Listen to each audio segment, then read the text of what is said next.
৫ই মে ২০১৩। এটি একটি বাংলাদেশের কালো দিন। সকাল থেকেই বাংলাদেশের প্রত্যন্ত অঞ্চল থেকে আগত ধর্মপ্রাণ মুসলমানরা মতিঝিলের শাপলা চত্বরে অবস্থান করছিল। তারা অবস্থান করতেছিল ১৩ দফা দাবি নিয়ে।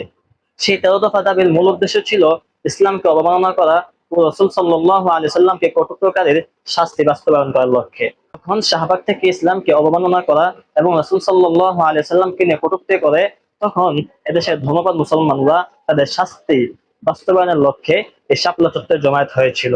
কিন্তু ৫ই মে এর সূর্যটা যখন অস্তমিত হয় তখন ধর্মপ্রাণ মুসলমানদের উপর নেমে আসে একটি কালো রাত, যেখানে নির্বিচারে অন্যায়ভাবে শত শত আলেম ওলামা ধর্মপ্রাণ মুসলমানদেরকে নির্মমভাবে হত্যা করা হয়েছে।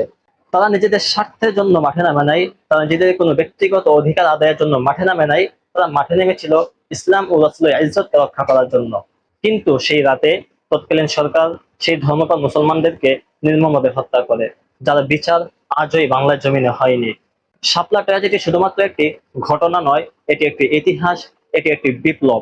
সেই রাতে কত মানুষ আর বাড়ি ফিরে যায়নি তার হিসাব এখনো পাওয়া যায়নি। সেই রাতে কত মানুষ তার নিজের আত্মীয় স্বজনদের থেকে বিচ্ছিন্ন হয়েছে তার খবর আজও পাওয়া যায়নি।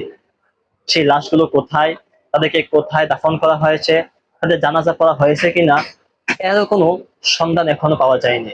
সেই শাপলা ট্র্যাজেডি ভুলে যাওয়ার নয়, সেই শাপলার গণহত্যা কখনোই ইতিহাস থেকে মুছে যাওয়ার নয়। সেই শাপলার গণহত্যা সার্বক্ষণিক এদেশের মুসলমানদের, এদেশের ধর্মপ্রাণ মানুষের বুকে ধারণ করে থাকবে।